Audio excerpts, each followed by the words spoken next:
ইতিমধ্যেই চলে এসেছে বাংলা ছবির বেশ কিছু আপডেট, সব নিয়ে আলোচনা করব এই ভিডিওতে। Hi, this is Hastolipi originals. এখন আপনাদের সাথে নতুন কিছু বাংলা ছবির আপডেট নিয়ে আলোচনা করব। এরকমই বাংলায় সমস্ত সিরিজ এবং সিনেমা সংক্রান্ত আলোচনা শুনতে এবং রিভিউ পেতে আমাদের এই চ্যানেলটা ফলো করে রাখুন এবং নোটিফিকেশন বেলের উপর ক্লিক করে অল বাটনের উপর ক্লিক করে রাখুন, যাতে আমাদের ভিডিও সবার আগে আপনাদের কাছে পৌঁছে যায়।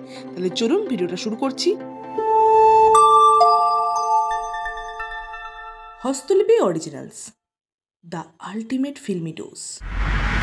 প্রথমে কথা বলবো সৃজিত মুখার্জি পরিচালিত নতুন ছবি লহ গৌরাঙ্গের নামরে। এই ছবিটার বিষয়ে শোনা যাচ্ছে নিত্যানন্দ প্রভুর চরিত্রে দেখা যাবে যিশু সেনগুপ্তকে। এই ছবির কাস্টিং কিন্তু ক্রমশই বড় হচ্ছে। ছবিটা 11 জুন থেকে শুটিং শুরু হয়ে যাওয়ার কথা। এখন দেখা যাক ছবিটা কবে কি রিলিজ পায়। এরপরে কথা বলবো নন্দী মুভিজের নতুন ছবির বিষয়ে। ফেরা নামের একটা ছবি আসতে চলেছে তাদের প্রোডাকশন হাউসের পক্ষ থেকে। এই ছবির ডিরেক্টর পৃথা চক্রবর্তী এবং এই ছবিতে থাকতে চলেছেন সোহিনী সরকার, ঋত্বিক চক্রবর্তী, এছাড়াও বলিউডের অ্যাক্টর সঞ্জয় মিশ্র। তার এই প্রথম বাংলা ডেবিউ হচ্ছে এই ছবির মাধ্যমে। তাকে দেখা যাবে প্রাক্তন ফুটবলার পান্নালালের চরিত্রে এবং তার ছেলের ভূমিকায় দেখা যাবে ঋত্বিক চক্রবর্তীকে, যিনি একজন আইটি কোম্পানির ম্যানেজার। সময়ের নিরিখে তাদের দুজনকে মুখোমুখি দাঁড় করাবে, অর্থাৎ বাবা এবং ছেলেকে মুখোমুখি দাঁড় করাবে। তারপরে এই ছবির গল্প কোন দিকে এগোয় তা জানতে এই ছবিটা দেখে নিতে হবে আপনাদের। এরপরে কথা বলবো চোর পুলিশ ডাকাত বাবু ছবির সম্বন্ধে। এই ছবিটার শুটিং শুরু হয়ে যাওয়ার কথা থাকলেও টেকনিশিয়ানদের সঙ্গে অনির্বাণ ভট্টাচার্যের ঝগড়া হওয়ার কারণে এই ছবিটার শুটিং পিছিয়ে যায়। এখন দেখা যাক ছবিটার শুটিং কবে থেকে শুরু হয়। এরপরে কথা বলবো রাতুল মুখার্জি অর্থাৎ কালিয়াচক চ্যাপ্টার 1-এর যে ডিরেক্টর ছিলেন তার পরবর্তী ছবির বিষয়ের কথা বলবো। এই ছবিটা হতে চলেছে একটা প্রেমের ছবি। এই ছবিতে থাকতে চলেছেন সোহম চক্রবর্তী এবং রুক্মিণী মৈত্র। এই জুটিটা কিন্তু খুবই ইউনিক হতে চলেছে। এরপরে কথা বলবো অর্ধাঙ্গিনী 2 অর্থাৎ কৌশিক গাঙ্গুলির অর্ধাঙ্গিনী ছবির পরবর্তী পার্টের বিষয়ে। এই ছবির শুটিং কিন্তু সদ্যই হচ্ছে। এরপরে কথা বলবো রক্তবীজ 2 এর বিষয়ে। শোনা যাচ্ছে থাইল্যান্ডে নাকি রক্তবীজ 2 এর একটা গান হচ্ছে, সেখানে আবির, মিমি, অঙ্কুশ এবং কৌশানীকে দেখা যাবে। এরপরে কথা বলবো শিবপুর ছবির পরবর্তী পার্টের বিষয়ে। স্বস্তিকা মুখার্জি এবং পরমব্রত চট্টোপাধ্যায়ের ছবি শিবপুরের প্রিকুয়াল আসতে চলেছে এবং এই ছবিতে রজতাভ দত্ত, খরাজ মুখার্জি এদেরকে দেখা যাবে এবং মমতা শঙ্করকেও কিন্তু দেখা যাবে। এর সঙ্গে শোনা যাচ্ছে বলিউডের কিন্তু বেশ অনেকজন অভিনেতা অভিনেত্রী থাকতে চলেছে।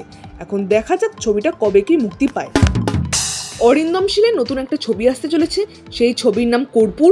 এটা একটা সাসপেন্স থ্রিলার ছবি হতে চলেছে, মার্ডার মিস্ট্রি এই ছবির মূল উপযোগ্য। এই ছবিতে থাকতে চলেছেন ঋতুপর্ণা সেনগুপ্ত, ব্রাত্য বসু, সাহেব চ্যাটার্জি এবং লহমা ভট্টাচার্য। এরপরে কথা বলবো বনির পরবর্তী ছবির বিষয়ে। সেই ছবির নাম তুমি কি সেই।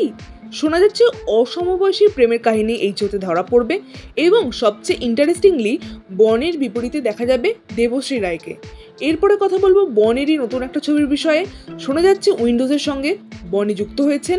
হরর কমেডি জনরার যে ছবিটা আসতে চলেছে উইন্ডোজের তরফ থেকে, সেই ছবিতে বনি থাকতে চলেছেন এবং তার পাশাপাশি মিমি চক্রবর্তীকেও কিন্তু দেখা যাবে এই ছবিতে। শোনা যাচ্ছে 6 ভূতের গল্প হতে চলেছে এটা। ছবির গল্প সম্বন্ধে যা বোঝা যাচ্ছে তা হলো ছবিটা হতে চলেছে একটা কবরের স্থানে একটা ফ্ল্যাট বাড়ি তৈরি হচ্ছে, সেখানে 6টা ভূত থাকে, তাদের গল্পই এই ছবিতে তুলে ধরা হবে এমনটাই জানা যাচ্ছে। মানসী সিনহার নতুন ছবি আসতে চলেছে, সেই ছবির নাম বেগনি রঙের আলো। এই ছবিতে মা মেয়ের সম্পর্কের বিষয়ে দেখানো হবে এবং অভিনয় করছেন সোহিনী সরকার, এছাড়াও চন্দন সেন। এরপরে কথা বলবো অভিমন্যু মুখার্জির নতুন ছবির বিষয়ে। এই ছবির নাম কিছু জানা যায়নি, তবে পুনিনিকা বন্দ্যোপাধ্যায় এবং ঋতুপর্ণা সেনগুপ্ত থাকতে চলেছেন এমনটাই জানা যাচ্ছে। এরপরে কথা বলবো শাকিব খানের নতুন ছবি তাণ্ডবের বিষয়ে। এই ছবিটা তো বাংলাদেশের বক্স অফিসে দারুণ পারফর্ম করছে। এখন এই ছবিটার মাধ্যমে কিন্তু একটা ইউনিভার্স তৈরি করেছে রায়হান রাফি। ঠিক তেমনই ইনসাফ অর্থাৎ ওখানকার বাংলাদেশের নতুন ছবি সঞ্জয় সমাদ্দারের ছবি, তার মাধ্যমেও কিন্তু একটা ইউনিভার্স গঠন করা হয়েছে।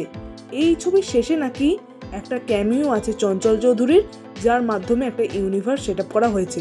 অর্থাৎ বাংলাদেশের ছবিতে কিন্তু দুটো ইউনিভার্স তৈরি হয়ে গেল এমনটাই জানা যাচ্ছে। এই ছিল বাংলা ছবির বিষয়ে বেশ কিছু আপডেট। কোন আপডেটটা নিয়ে আপনারা বেশি এক্সাইটেড অবশ্যই কমেন্টে লিখে জানাবেন। আর আমাদের এই ভিডিওটা লাইক করতে মিস করবেন না প্লিজ।